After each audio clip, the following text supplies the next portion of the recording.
سلام رفقا، چطورین؟ خیلی خوش اومدیم به یه ویدیو دیگه از کانال جنرال. همونطور که از رو تامنیل متوجه شدید، امروز اومدیم با هم دیگه چند تا از مکانهای مخفی داخل مپ بتل رویال رو با هم ببینیم و پیداشون کنیم. پس حتما این ویدیو رو تا آخر ببین. برو بریم سراغ اولین مکان مخفی. شاید باورتون نشه ولی این مکان مخفی داخل یک دستشویی هستش و وقتی که برید اون داخل کسی نمیبینتتون از اون طرف، ولی یک ایرادی که داره اگر یک نفر از روبروی در شلیک کنه به سمت شما دمیج میشید و خب این خیلی بده طبیعتا. برو بریم سراغ دومین مکان مخفی که داخل استنداف هستش و یک خوبی که داره نیاز نیست بخواید با پمپد برید داخل این مکان و یا با چیزی مشابه پمپد و دقیقا مثل مکان قبلی هستش، اونم نیاز به پمپد نداره و میتونید برید اونجا و یه اسنایپ دستتون بگیرید و اگر روبروتون دراپگانی چیزی باشه خیلی خوبه دیگه، به نفع شماست. با اسنایپ میزنین شتلق همشونو میکشید. آره و انصافا خیلی مکان خوبیه. یا مثلا یه اسکواد دنبالتونه، مثلا تگیارتون رو گرفتید، میتونید بیایید سری اینجا تگیار رو بزنید و وایسید تا وقتی که یاراتون اسپان بشن و کسی هم اصلا متوجه نمیشه که شما اینجا هستید.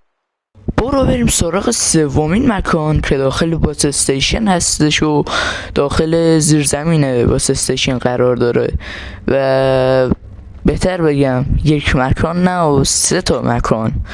یعنی داخل زیر زمین انقدر جا واسه قایم شدن هست که باید با ترس و لرز واردش بشی. یعنی همه جاش میتونه آدم قشنگ قایم بشه و خط بگیره. اولین مکان اینجاست، میبینید که میشینید گان رو دست میگیرید و هر کی اومد شتلق آره میکشید روش گان رو و همونطور که مشاهده میکنید چه بشینید به قول معروف مرغی برید یا بخوابید، همه جوره میتونید طرف رو بزنید. همونطور که گفتم باس استیشن چند تا مکان کمپ داره و یکی از اون مکانا کمد هستش. شما میایید بالای کمد و میشینید و خط در رو میگیرید و شتلق میزنید دیگه، خودتون وارد ترید. و مکان بعدی که واسه کمپ خیلی مناسبه داخل باس استیشن تلویزیون هست. دقیقا مثل کمد میایید بالای تلویزیون میشینید و خط میگیرید و کسی هم نمیبینه شما رو. یعنی من خودم تست کردم، طرف کلا حواسش به در جلوه و کلا به چپ و راستی دقتی نداره، چون فکر نمیکنه یک همچین کمپری وجود داشته باشه. خب رفقا، اینم بود از این ویدیو. امیدوارم که خوشتون اومده باشه و به کارتون اومده باشه و ممنون میشم که این ویدیو رو لایک کنید و کامنت بذارید و اگرم تا الان کانال رو دنبال نکردید همین الان دنبال کنید، چون خیلی حمایت بزرگی از من.